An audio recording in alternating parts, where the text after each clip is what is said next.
Kamu kerja keras tiap hari, nganterin orang kemana aja, meskipun panas terik, meskipun sering diremehkan, kamu cuma ingin satu hal, diterima orang yang kamu sayang. Tapi ketika akhirnya kamu berani melamar dia, apa yang kamu dapetin? Bukan ucapan selamat, tapi cemuin, tawa meremehkan, dan kalimat yang nyakitin hati. Mereka nggak tahu siapa kamu sebenarnya, dan justru saat semua orang udah menertawakanmu, dunia terbalik, dan semuanya berubah. Hari itu, matahari sudah mulai naik ketika aku memanaskan motorku yang sudah agak tua, tapi masih setia menemani. Jaket hijau kebanggaan driver ojek online, aku kenakan, helm standar aku pasang, dan ponsel jadul aku ikat di dashboard motor sebagai penunjuk arah. Seperti biasa, aku menghela napas panjang sebelum menarik gas. Rutinitas sudah menungguku. Mengantar orang-orang ke tempat kerja, sekolah, belanja, atau sekadar jalan-jalan, hidupku sederhana. Pagi sampai sore aku di jalanan, malam aku pulang ke kontrakan kecil di pinggir kota. Masak mie instan, nonton berita seadanya, lalu tidur ditemani suara kendaraan yang gak pernah berhenti. Tapi aku gak pernah merasa hidupku sia-sia. Aku suka pekerjaanku. Aku suka bertemu banyak orang. Kadang aku belajar banyak hanya dari obrolan singkat di jok belakang motorku. Dan di antara sekian banyak penumpang, ada satu yang selalu aku tunggu. Dinda. Dinda bukan sekadar pelanggan tetap. Entah sejak kapan aku merasa setiap hariku lengkap. Kalau ada notifikasi orderan atas nama dia, wanita yang selalu tampil rapi, wangi, dengan senyum sedikit angkuh tapi tetap ramah. Duduk di jok belakang sambil sibuk dengan gawainya, kadang dia bercerita, kadang hanya diam. Tapi aku selalu menikmati perjalanan bersamanya. Ada saat-saat kecil yang membuatku tersenyum sendiri. Ketika dia bilang, "Mas, pelan-pelan aja ya, aku suka angin pagi." Atau saat dia bilang, "Mas Dimas ini paling tepat waktu dibanding driver lain." Hal-hal sederhana begitu saja sudah cukup membuatku semangat lagi di tengah panas jalanan yang terik. Hari itu juga aku yang menerima orderannya. Tepat pukul 8 pagi, aku berhenti di depan apartemennya. Dinda turun dengan cepat. Wangi parfumnya, menyapa lebih dulu. Rambut panjangnya tergerai rapi, kacamata hitam bertengger di hidung mancungnya. "Pagi, Mas Dimas," sapanya sambil tersenyum sekilas. Senyum yang entah kenapa selalu terasa istimewa. "Pagi juga, Mbak Dinda, mau ke kantor biasa?" tanyaku. "Yap, seperti biasa ya Mas, kita lewat jalur yang cepat aja," jawabnya sambil naik ke jok belakang. Aku menarik napas diam-diam. Aku selalu ingat rute favoritnya, selalu hafal bagaimana ia ingin dilayani. Aku berusaha jadi driver profesional, meski dalam hati aku punya harapan lain, bisa lebih dari sekadar driver baginya. Perjalanan pagi itu berjalan lancar, seperti biasa, tapi aku sengaja pelan-pelan. Karena aku ingin lebih lama bersamanya, meskipun hanya beberapa menit. Suaranya yang kadang bercanda di telepon tawa kesilnya, atau gumamnya saat memarahi email kantor. Semuanya seolah menjadi musik yang menenangkan untukku. Sampai akhirnya kami tiba di lobi kantor, tempat dia bekerja. Saat turun, dia sempat memandangku dan berkata sambil bercanda, "Mas Dimas baik banget deh. Sayang ya, cuma driver ojol." Aku cuma tertawa kecil. Bercandaannya sering begitu. Aku paham, mungkin baginya hanya candaan ringan, tapi kalimat itu sedikit menusukku. Aku menunggu dia melangkah masuk gedung, lalu perlahan menarik gas dan meninggalkan lobi itu. Tapi dalam hatiku ada yang mengganjal. Aku tahu perasaanku padanya tidak sederhana. Aku juga tahu mungkin aku hanya bermimpi terlalu tinggi. Di jalan pulang sore itu, aku memikirkan semuanya. Aku mengingat bagaimana pertama kali bertemu dia. Waktu itu dia baru saja pindah ke apartemen mewah, dan aku yang pertama kali menerima orderan dari lokasi itu. Semenjak itu, aku sering menjadi driver langganannya. Aku ingat betapa sering dia cerita soal pekerjaannya di kantor properti, tentang target bulanan yang bikin dia stres, tentang teman-temannya yang high class, nongkrong di tempat mahal, dan sering membahas status sosial sebagai ukuran harga diri. Aku juga pernah sekali mengantar dia ke pesta ulang tahun temannya di rooftop mewah. Saat itu, aku hanya bisa menunggu di parkiran sambil melihat dari jauh betapa berkelasnya lingkaran pertemanan. "Dinda, aku sadar betul jarak antara kami. Aku hanya seorang driver ojek online. Jaket hijau dan motor tuaku sudah cukup jelas menunjukkan siapa aku. Tapi tetap saja, aku merasa ada sesuatu yang lebih dari sekadar hubungan driver dan penumpang. Aku merasa nyaman. Aku merasa diterima meski hanya sebagai driver. Karena itu, aku mulai memendam harapan kecil.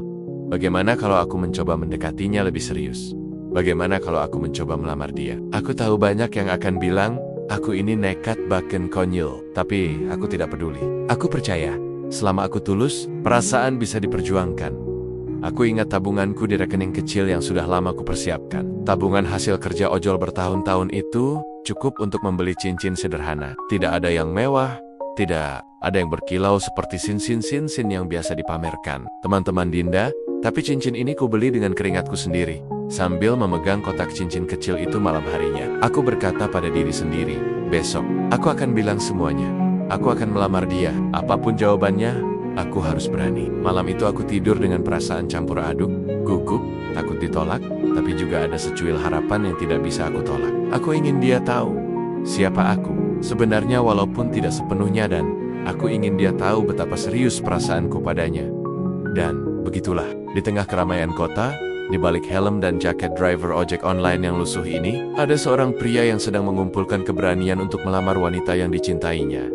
Aku tidak tahu apa yang akan terjadi besok, tapi aku sudah siap. Atau setidaknya, aku pikir, aku siap. Pagi itu terasa berbeda. Ada sedikit degup lebih kencang di dadaku. Aku bangun lebih pagi, memandangi kotak kecil berisi cincin yang semalam sudah kupilih dengan susah payah. Cincinnya memang sederhana, tapi nilainya untukku lebih dari sekadar harga. Itu adalah simbol keberanian, simbol perjuanganku untuk cinta yang aku yakini tulus. Sambil memandangi pantulan wajahku di cermin kamar kontrakan, aku bertanya dalam hati, apa aku terlalu nekat? Apa aku hanya buang-buang waktu berharap pada perempuan seperti Dinda? Tapi kemudian aku mengingat bagaimana dia selalu bersikap ramah, meskipun sering bercanda soal status sosialku. Aku merasa mungkin saja ada celah kecil di hatinya yang bisa aku masuki. Motor tuaku hari itu terasa lebih ringan, meski jalanan macet parah. Aku nyengir sendiri di helm. Bahkan saat ada pengendara lain yang memotong jalanku tanpa lampu sein, aku tetap bisa tersenyum sabar. Pikiran tentang Dinda menutupi semua kekesalan. Sesekali aku melirik ke kotak kecil berisi cincin yang kuselipkan di saku jaket. Aku sudah menyusun rencana sederhana. Setelah antar dia seperti biasa, aku akan ajak dia ngobrol, mungkin sambil ngopi sebentar di kafe dekat kantornya. Lalu aku akan keluarkan cincin ini dan berkata jujur, aku ingin dia tahu perasaanku, meski aku sadar risikonya besar. Waktu order masuk, nama yang kutunggu muncul di layar. Dinda. Aku menekan tombol terima dengan tangan sedikit bergetar. Dalam hati aku berkata, hari ini, Dimas, ini hari besarmu. Aku melaju ke apartemennya dengan hati berdebar. Sampai di sana, aku sempatkan merapikan jaket, memeriksa sepatu, memastikan aku tidak terlihat terlalu berantakan. Tidak banyak yang bisa kulakukan untuk menaikkan kelas penampilanku, tapi aku bertekad tampil serapi mungkin. Pagi Mas Dimas, sapa Dinda seperti biasa. Senyumnya sedikit lebih lebar hari itu, mungkin karena cuaca cerah. Pagi, Mbak Dinda, rutinnya seperti biasa ya? Tanyaku dengan suara yang sengaja kubuat setenang mungkin. Padahal dalam hati gemuruh. Selama perjalanan, dia bercerita soal temannya yang baru saja lamaran dengan pria kaya. Aku hanya mengganggek-kengguk sambil berusaha tetap fokus ke jalan. Tapi ada rasa nyeri di hati mendengar bagaimana dia menggambarkan kebahagiaan yang identik dengan uang dan status. Pokoknya kalau nikah harus sama yang mapan lah mas, ucapnya sambil tertawa kecil. Sekarang siapa sih yang mau hidup susah? Aku tetap diam, hanya bisa mengangguk. Tapi aku tak mundur. Aku tahu diriku lebih dari sekadar jaket hijau ini. Aku tahu siapa aku. Meski dia tidak tahu, sampai di lobi kantornya, aku berkata pelan, Mbak, sebentar. Aku mau ngobrol sebentar, boleh? Dinda agak terkejut. Hah? Ngobrol apa mas? Aku harus meeting nih. Gak lama kok, 5 menit. Ada yang penting banget aku mau omongin, pintaku. Dia terlihat ragu, tapi akhirnya mengangguk sambil menoleh ke teman-temannya yang juga baru datang. Mereka melirik ke arah kami. Sebagian tampak membisikkan sesuatu sambil tertawa kecil. Kami duduk di kursi depan kafe kecil di dekat gedung kantornya. Aku membuka percakapan seadanya, tapi hatiku semakin berdegup. Dia menatapku bingung. Mas, ada apa sih? Serius amat, katanya sambil mengerutkan dahi. Aku mengeluarkan kotak kecil dari saku jaket. Tanganku sedikit gemetar, tapi aku menatap. Matanya lekat-lekat Mbak Dinda. Aku tahu ini mungkin aneh, tapi aku serius. Aku suka sama Mbak. Aku pengen Mbak jadi pendamping hidup aku. Suasana mendadak hening. Dinda terdiam, shock. Tapi sebelum dia sempat berkata apa-apa, teman-temannya yang tadi memperhatikan sudah mendekat. Salah satu dari mereka cowok berpakaian necis dengan jas rapi langsung tertawa terbahak-bahak. Lu serius Mas Ojol? Melamar Dinda, serunya keras. membuat beberapa orang lain ikut memperhatikan kami. Dinda ikut tertawa kecil, meskipun terlihat agak canggung. "Mas Dimas, kamu baik kok, tapi kamu ngerti kan? Kita beda dunia," katanya sambil setengah berbisik. Aku hanya menatapnya, sakit, tapi aku masih berharap teman-temannya makin menggila. Ada yang berkata, driver ojol mau melamar Dinda? Astaga, hidup tuh butuh realistis lah bro. Modal lu apa? Ada yang lain nyeletuk. Paling modal antar jemput doang nih, hahaha. Dinda akhirnya berdiri. Aku harus meeting. Maaf ya mas, jangan dibesar-besarin lah. Dan dengan itu, dia pergi. Aku duduk terpaku. Kotak cincin masih ada di tanganku. Terbuka, tapi tidak ada tangan yang menerima. Sakit? Iya, sakit banget. Aku kembali ke motor tanpa berkata sepatah kata pun, menarik gas pelan, pulang, membawa semua rasa perih itu sendirian. Malamnya, aku duduk diam di kursi kontrakan. TV menyala tanpa aku perhatikan, tapi entah kenapa aku merasa lega.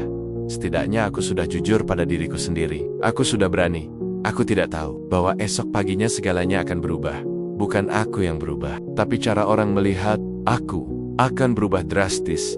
Dan yang pertama akan menyadarinya. Adaladen, aku tak bisa tidur malam itu. Bayangan wajah Dinda, ucapan-ucapan tajam teman-temannya, dan tawa yang menusuk harga diriku terus bergema di kepala. Aku menatap sekeliling kontrakan mungil ini, dengan temboknya yang mulai kusam dan lemari kayu tua tempat aku menyimpan beberapa pakaian kerjaku. Semuanya terasa begitu kontras dengan dunia Dinda. Tapi anehnya, meskipun hati remuk, aku tidak menyesal. Aku sudah melakukan apa yang seharusnya aku lakukan. Aku sudah berani. Dan sekarang, aku hanya perlu menerima kenyataan. Pagi itu aku tetap bangun, seperti biasa. Matahari yang baru terbit seolah menatapku tanpa simpati. Jalanan kota masih ramai, deru kendaraan masih sama, tapi aku merasa berbeda. Ada kekosongan di dadaku yang tak bisa kuisi, meskipun aku sudah mencoba melanjutkan aktivitas. Aku menarik beberapa order, pura-pura sibuk, tapi setiap penumpang yang naik hanya membuatku makin ingat pada Dinda.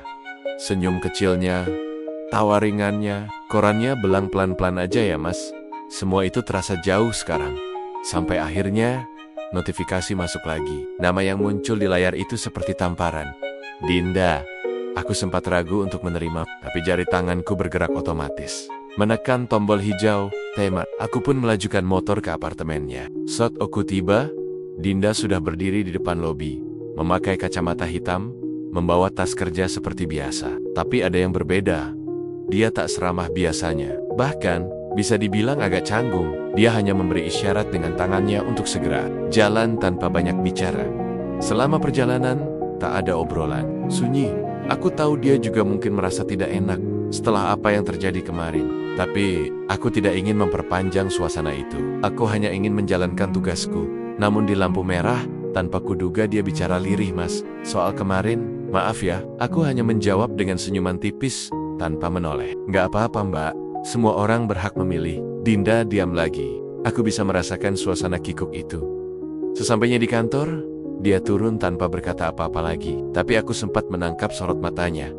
Ada sesuatu di situ, mungkin rasa bersalah, atau hanya canggung biasa. Aku tidak tahu. Karena aku tidak mau menebak, aku pun melanjutkan hari-hariku seperti biasa. Order demi order, aku terima. Tapi tidak ada yang bisa mengalihkan pikiranku sepenuhnya. Sore hari, aku duduk di sebuah warung kopi sederhana dekat kontrakan. TV kecil di warung itu menyala, menyiarkan berita sore. Aku hanya mendengar sekilas-sekilas, tidak terlalu peduli, sampai sebuah kalimat membuatku menoleh tajam. Sosok muda yang dikenal misterius karena gaya hidupnya yang sederhana, sebagai driver ojek online, ternyata adalah Direktur Utama PT Bina Tambang Nusantara, perusahaan batubara terbesar di Kalimantan. Aku terkesiap.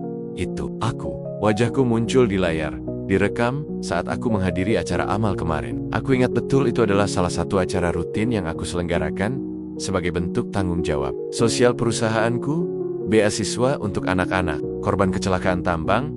Presenter berita itu melanjutkan, Dimas Saputra, pria 32 tahun, yang sempat menjadi bahan perbincangan karena gaya hidupnya yang membumi, memilih turun langsung ke jalan dan bekerja sebagai driver ojek online untuk mengetahui langsung realita hidup masyarakat. Banyak yang menyebut, langkahnya ini tidak lazim untuk ukuran seorang direktur tambang. Warung kopi itu langsung gaduh. Orang-orang yang sedang duduk di bangku kayu kecil langsung saling berbisik. Itu Mas Dimas yang sering ngopi di sini kan? Ya ampun, kirain dia cuma ojol beneran. Aku hanya meneguk kopi hitamku dengan tangan sedikit gemetar. Aku tidak pernah berniat mengumumkan siapa aku di lingkungan sekitar. Aku hanya ingin hidup sederhana, jujur, dan tidak dinilai dari jabatan atau hartaku. Sementara itu, aku tidak tahu. Jauh di tempat lain, Dinda juga sedang menonton berita yang sama. Dinda, yang baru pulang kerja, duduk sendirian di ruang tamu apartemennya. Di tangan kanannya, masih tergenggam ponsel. Sedangkan matanya terpaku pada layar TV, berita yang menampilkan wajahku sebagai direktur muda kaya raya itu, membuatnya pucat tubuhnya kaku. Ingatannya langsung kembali ke kemarin, bagaimana dia menolak lamaran sederhana dariku, bagaimana Tuan Temonia menertawakan aku habis-habisan, dan kini, semua pandangan mereka akan berbalik arah. Saat wajahku di layar tersenyum, ramah kepada wartawan, sambil menyerahkan bantuan simbolis. Kalimat presenter berita itu menjadi pukulan terakhir, meski dikenal sebagai salah satu pengusaha tambang tersukses. Dimas Saputra dikenal rendah hati dan sederhana. Bahkan, menurut kabar, ia sengaja menyamar untuk mencari jodoh yang tulus, yang mencintai dirinya apa adanya, bukan hanya karena hartanya. Dinda jatuh terduduk, tangannya menutup wajahnya. Matanya mulai berkaca-kaca. Ya Tuhan, bisiknya, apa yang sudah aku lakukan? Disitulah semua mulai bergeser.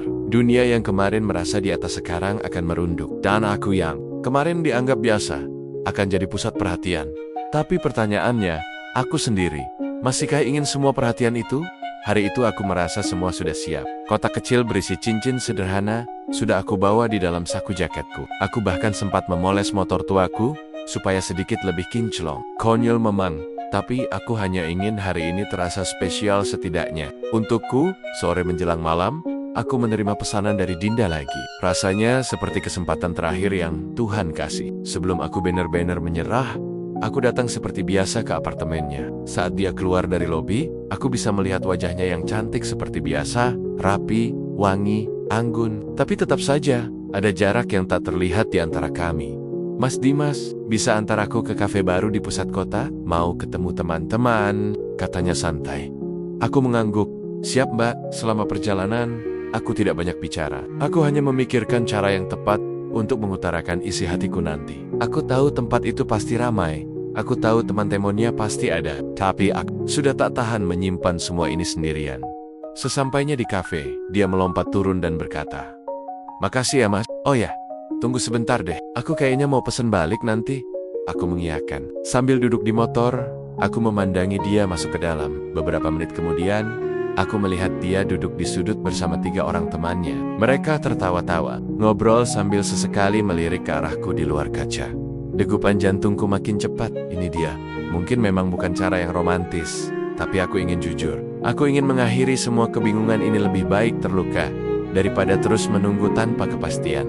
Aku pun masuk ke dalam, berjalan perlahan ke meja tempat mereka duduk. Suara-suara di kepalaku berisik. "Apa yang kamu lakukan, Dim? Kamu cuma driver ojol. Mereka semua pasti akan menertawakanmu lagi." Tapi langkah kakiku terus maju. Saat aku berdiri di samping meja mereka, Dinda mendongak, tampak kaget. "Mas Dimas, ada apa?" tanyanya dengan nada setengah berbisik. Aku menarik napas panjang. Tangan kananku merogoh ke saku jaket, mengeluarkan kotak cincin kecil yang kubeli dari hasil kerja keras. Bertahun-tahun, aku berlutut. Semua orang di sekitar mulai memperhatikan. Musik latar di kafe seolah mengecil. Aku berkata pelan tapi jelas, "Mbak Dinda, aku tahu mungkin aku bukan siapa-siapa di mata Mbak, tapi aku tulus. Aku sayang sama Mbak. Aku ingin Mbak jadi pendamping hidupku." Suasana hening. Semua mata menatap ke arah kami. Tapi hening itu hanya bertahan beberapa detik sebelum Temonmen Dinda mulai tertawa keras. Seriusan nih? Driver ojol melamar Dinda, ucap salah satu dari mereka sambil tertawa terbahak-bahak. Suara mereka sengaja dibuat keras agar semua orang mendengar. Dinda sendiri tidak langsung menjawab. Wajahnya memerah, mungkin karena malu, mungkin karena kaget, tapi yang jelas, dia tidak terlihat senang. "Mas Dimas, aku nggak nyangka kamu bakal begini," katanya sambil tertawa canggung. "Mas, ayolah, kita beda dunia." Aku tetap berlutut, menatap matanya, berharap ada sedikit empati di sana. Tapi ucapan berikutnya menusuk lebih dalam. "Kamu baik, Mas, tapi masa iya aku mau hidup susah? Aku butuh pasangan yang mapan, bukan driver ojol." Langsung bersorak kecil, menertawakan kalimat itu. Aku menarik napas pelan. Cincin di tanganku masih terbuka, tapi aku sudah tahu jawabannya. Aku pun perlahan bangkit. Tidak ada air mata di mataku, hanya senyum tipis yang penuh kepahitan. "Terima kasih, Mbak Dinda," kataku lirih, tanpa berkata apa-apa lagi. Aku berbalik dan berjalan keluar kafe. Suara tawa mereka terus terdengar sampai aku mencapai motor tuaku di luar. Aku duduk di jok motor dalam diam, lalu menarik napas dalam-dalam, dan tersenyum kecil. Lucu juga, kadang kehidupan begitu ironis. Aku yang sebenarnya punya segalanya ditertawakan karena penampilanku yang sederhana. Tapi aku tidak menyesal. Aku memutar kunci kontak. Mesin motor menyala pelan, dan aku tahu, sejak detik itu, aku tidak akan pernah kembali sebagai driver ojek online. Hari ini, Dimas yang sederhana berakhir di sini. Yang tidak mereka tahu adalah, aku sudah siap menghilang dari hidup mereka, dan membiarkan dunia yang bicara untukku. Isa Karenia. Pagi setelah kejadian pahit di kafe itu, hidupku terasa kembali ke titik nol. Aku mematikan semua notifikasi aplikasi ojek online di ponselku. Tidak ada lagi perjalanan mengantar orang. Tidak ada lagi order dari Dinda. Tidak ada lagi motor tuaku yang kupacu menyusuri jalan-jalan kota. Aku hanya duduk di dalam ruang kerjaku, yang sebenarnya bukan di kontrakan sempit, tapi di lantai tertinggi kantor pusat PT Bina Tambang Nusantara, sebuah perusahaan tambang batubara terbesar di Kalimantan. Ruangan yang luas dengan kaca besar yang memperlihatkan pemandangan kota. Sebuah tempat yang selama ini kusembunyikan. Di balik penampilan sederhana dan jaket hijau itu, asistenku, Fadli, masuk membawa dokumen. Dia sempat melirikku heran, mungkin karena wajahku terlihat sedikit lebih muram hari ini. "Pak Dimas, media mulai ramai bahas Bapak lagi," katanya Sombi, meletakkan beberapa koran di mejaku. Aku hanya mengangguk. Aku sudah menduga semua ini akan terjadi cepat atau lambat. Selalu ada yang iseng membocorkan bahwa direktur utama perusahaan tambang ini sering menyamar menjadi driver ojek online demi menyentuh realitas hidup rakyat kecil. Tapi aku tidak menyangka berita ini akan keluar hari ini, sehari setelah aku diludahi harga diriku oleh orang yang sebenarnya. Paling aku harapkan bisa menerimaku apa adanya. Aku membalik halaman depan salah satu koran. Judulnya mencolok besar-besar. Direktur muda PT Bina Tambang Nusantara, ternyata driver ojol. Gaya hidup sederhana di balik kekayaan triliunan. Wajahku terpampang jelas di sana. Begitu juga kutipan yang aku ucapkan kepada wartawan beberapa minggu lalu saat menghadiri acara amal. Saya ingin mengenal langsung kehidupan nyata masyarakat bawah. Kalau saya pakai jas terus, siapa yang jujur pada saya? Aku tersenyum tipis membaca kalimat itu. Irony sekali. Ternyata aku tidak hanya sedang mempelajari kehidupan orang lain, tapi sekaligus sedang diuji. Siapa yang benar-benar memandang aku sebagai manusia, bukan sekadar status sosialku. Sementara itu, di apartemen mewahnya, Dinda duduk terpaku di depan televisi. Wajahnya pucat, tangannya gemetar saat menggenggam remote. Berita utama pagi itu adalah tentang aku. Presenter TV dengan nada bersemangat membacakan laporan tentang direktur muda kaya raya yang hidup sederhana. Kamera menyorot Mama Naman ketika aku menyerahkan donasi pendidikan, ketika aku menyapa anak-anak korban kecelakaan tambang. Bahkan ada footage aku sedang mengantar seorang nenek sebagai driver ojol, dan kemudian presenter itu berkata, "Menurut kabar dari sumber internal, Pak Dimas sering menyamar sebagai driver ojek online demi memahami langsung permasalahan masyarakat." Banyak yang tak menyangka, seorang pemimpin perusahaan tambang terbesar di Kalimantan memilih cara hidup sederhana. Dinda tak berkedip. Air matanya mulai menggenang di pelupuk mata. Ingatannya langsung kembali ke kejadian di kafe kemarin sore. Bagaimana dia, dengan santainya, menolak lamaran seorang pria yang dia kira cuma driver ojek online biasa. Bagaimana dia bahkan mengeluarkan kalimat menusuk. "Masa iya aku mau hidup susah?" Suara presenter itu terus bergema di telinganya. Pak Dimas juga diketahui menutup rapat identitas aslinya, termasuk kepada rekan-rekan terdekat. Menurut salah satu sumber, ia ingin menemukan seseorang yang mencintai dirinya apa adanya, bukan karena jabatannya. Tubuh Dinda serasa ambruk. Dia jatuh terduduk di sofa, memeluk bantal sambil menahan sesak di dadanya. Penyesalan datang bertubi-tubi seperti gelombang yang menghantam tanpa ampun. Matanya kembali menatap layar TV. Ada wajahku di sana. Wajah sederhana yang selama ini menjemput dan mengantar dia setiap pagi. Pria yang dianggap kuma driver ojol ternyata pria yang disanjung-sanjung. Banyak orang hari ini. Telepon genggam Dinda bergetar. Grup WhatsApp Nantemonia sudah heboh. "Din, kamu Tahu nggak, driver ojol yang melamar kamu kemarin itu direktur perusahaan tambang. Gila, itu cowok yang kemarin di kafe kita. Astaga, Den, lo serius nolak dia? Ya Allah, Din, gua kira dia cuma driver ojol beneran. Dia lebih kaya dari semua pacar lo sebelumnya kayaknya. Pesan demi pesan terus masuk. Semua menertawakannya. Tapi kali ini bukan menertawakan Dimas, melainkan dia Dinda. Air mata Dinda akhirnya jatuh. Bukan cuma karena malu, tapi karena ada luka di hatinya yang lebih dalam. Luka karena dia baru sadar betapa dia sudah gagal menghargai seseorang yang tulus. Dia mencoba meneleponku. Nomorku masih sama, tapi tidak aktif. Dia mengirim pesan WhatsApp panjang. Mas Dimas, aku salah. Aku nggak tahu siapa mas sebenarnya.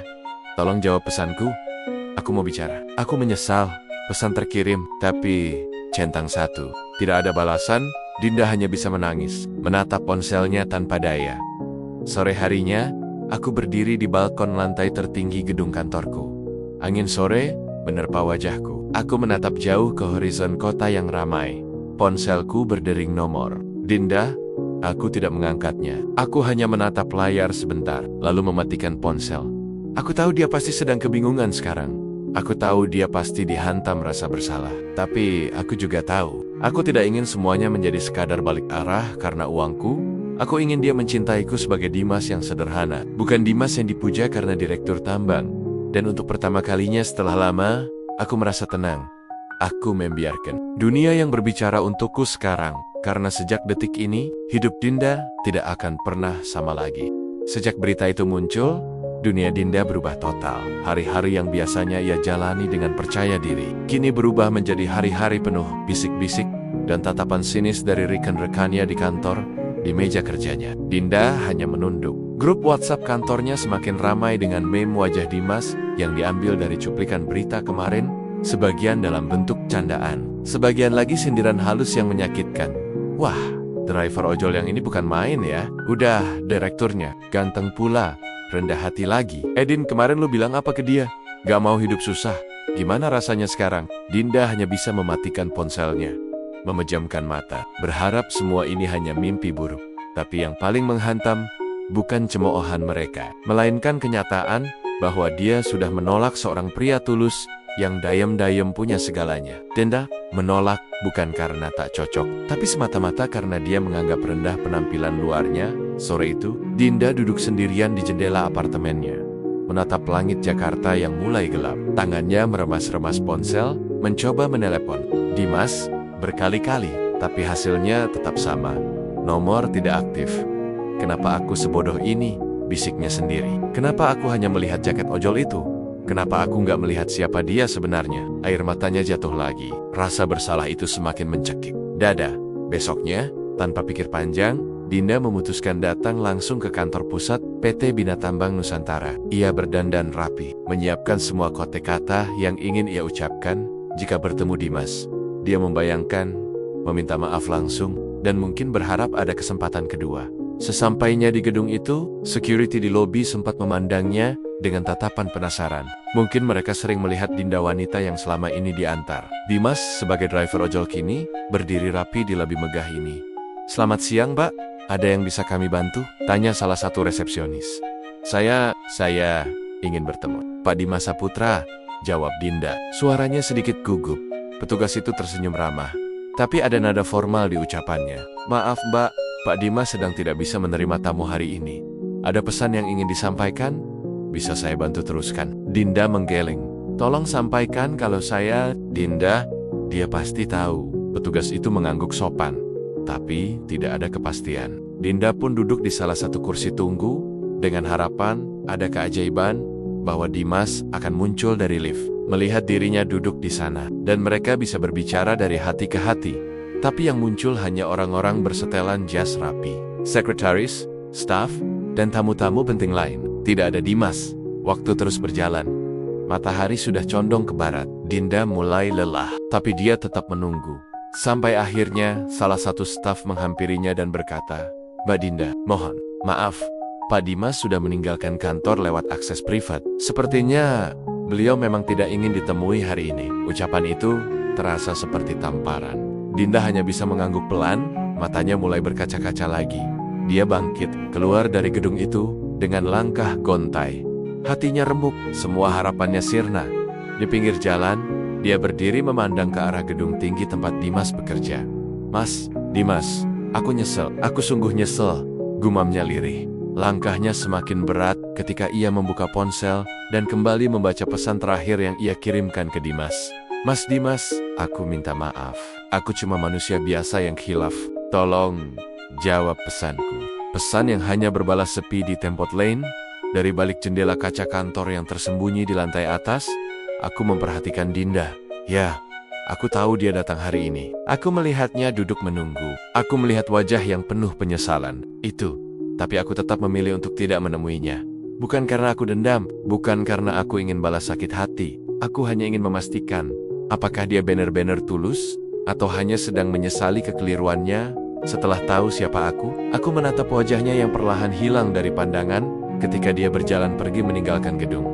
"Maafkan aku, Dinda. Aku hanya ingin tahu, kalau aku masih cuma driver ojol, apa kamu tetap akan menungguku seperti itu?" Aku menutup tirai jendela dan menghela napas panjang. Hidup memang lucu. Saat akhirnya aku mendapat perhatian yang selama ini aku tunggu, justru hatiku merasa semakin jauh dari semua itu. Sudah 3 hari sejak Dinda berdiri di lobi kantor itu, menunggu dalam sia-sia. Sejak itu, pikirannya kacau. Dia mencoba fokus bekerja, tapi setiap presentasi yang harus ia bawakan terasa hampa. Wajah Dimas muncul di benaknya tiap kali ia melirik. Helm ojek online di pinggir jalan. Teman-temannya yang biasanya cerewet soal hidupnya, kini justru menjaga jarak. Mereka hanya berbisik-bisik di belakang, membicarakan bagaimana Dinda melewatkan pria emas yang selama ini ada tepat di depannya. Sore itu, tanpa rencana apapun, Dinda berjalan kaki pulang dari kantor. Entah kenapa, dia hanya ingin menyendiri. Langkahnya membawanya ke taman kota kecil yang sering ia lewati. Tempat sederhana yang dulu tidak pernah menarik perhatiannya. Dia duduk di bangku taman, memeluk lututnya sendiri, memandangi anak-anak kecil yang berlarian, orang tua yang bercengkerama, dan beberapa pasangan yang tertawa di bangku seberang. Matanya memerah, dadanya sesak. Di tengah lamunan itu, sebuah motor berhenti tak jauh dari bangkunya. Suara mesin yang dimatikan terdengar jelas di telinganya. Dinda menoleh, dan saat matanya bertemu dengan sosok di depan motor itu, jantungnya seakan berhenti berdetak. Dimas, tapi bukan Dimas dengan jas rapi dan senyum mewah yang ia bayangkan selama 3 hari terakhir. Bukan direktur tambang yang ia lihat di TV. Ini Dimas yang sama dengan yang biasa ia lihat. Jaket hijau lusuh, helm standar di tangan, celana jeans sederhana. Tapi ada yang berbeda di sorot matanya. Tenang, dingin, penuh luka, tapi juga penuh keyakinan. Dinda refleks berdiri, matanya basah, nafasnya tercekat. "Mas, Dimas, aku," kata-katanya patah-patah, tidak tahu harus mulai dari mana. Dimas tidak langsung bicara. Dia hanya memandang Dinda beberapa saat, seolah ingin memastikan wanita di depannya ini benar-benar yang dulu pernah ia temui setiap pagi. "Kenapa di sini?" Akhirnya Dimas bertanya, suaranya datar. Dinda menggigit bibir bawahnya, matanya semakin berkaca-kaca. "Mas, aku nyesel, aku bodoh, aku nggak tahu siapa Mas sebenarnya," kata Dinda lirih. Dimas menarik napas dalam, lalu tersenyum tipis senyuman, yang kali ini terasa penuh makna. Bukan senyuman pahit, tapi senyuman seorang pria yang sudah menerima kenyataan, "Kalau aku masih driver ojol, kamu masih akan berdiri di sini nggak, Din?" Tanyanya pelan, tapi tepat menghantam jantung. "Dinda," pertanyaan itu membuat Dinda terdiam. Dia tidak bisa menjawab. Dia ingin bilang, iya, tapi bahkan dirinya sendiri tahu, jawaban itu tidak akan sejujur yang dia harapkan. Dimas melanjutkan, "Aku datang ke sini bukan karena aku ingin bikin kamu merasa bersalah, Din. Aku datang karena aku ingin bilang terima kasih." "Terima kasih?" Dinda mengerutkan kening. "Terima kasih? Untuk apa?" Dimas tersenyum lagi, lebih lebar tapi tetap penuh kesedihan. "Terima kasih karena akhirnya aku ngerti siapa yang benar-benar bisa mencintaiku apa adanya, dan siapa yang hanya melihat jaket dan motorku." Dinda menangis, air matanya jatuh tanpa bisa dia tahan lagi. "Mas, aku salah. Aku benar-benar salah. Tolong kasih aku kesempatan. 1 kali lagi aja," ucapnya dengan suara bergetar. Tapi Dimas menggeleng pelan. "Din, aku udah belajar sesuatu dari kamu," katanya sambil menatap dalam ke matanya.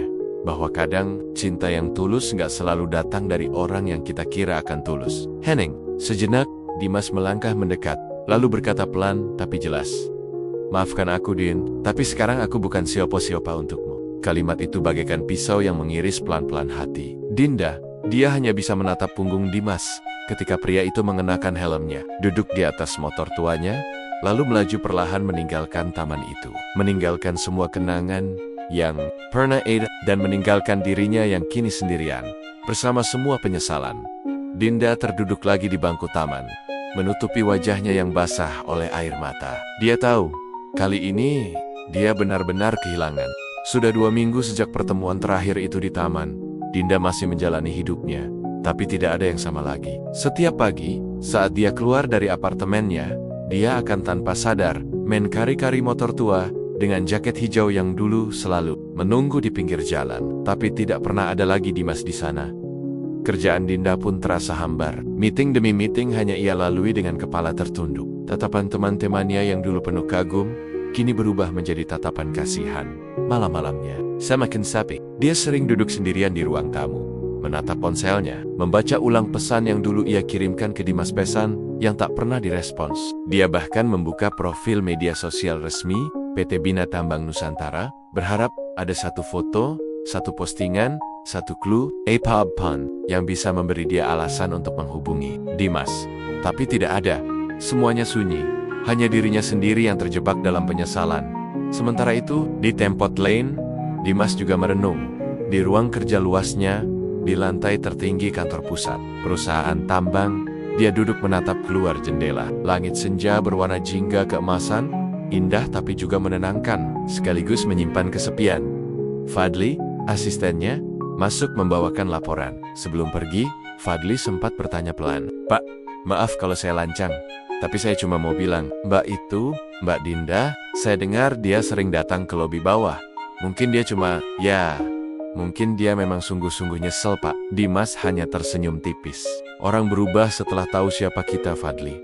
Tapi pertanyaannya, mereka benar-benar berubah karena kita atau karena apa yang kita punya? Fadli tak berani menjawab. Ia hanya menunduk pelan, lalu meninggalkan ruangan.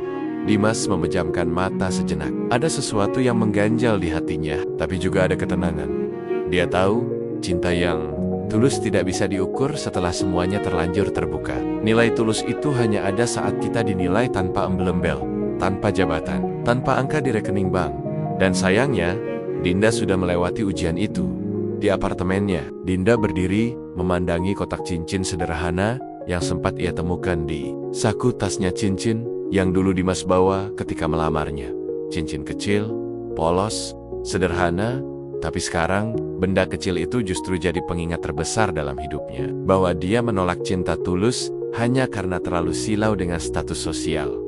Dia duduk di sofa, menggenggam cincin itu erat-erat, air mata jatuh lagi. Lalu dia tersenyum pahit.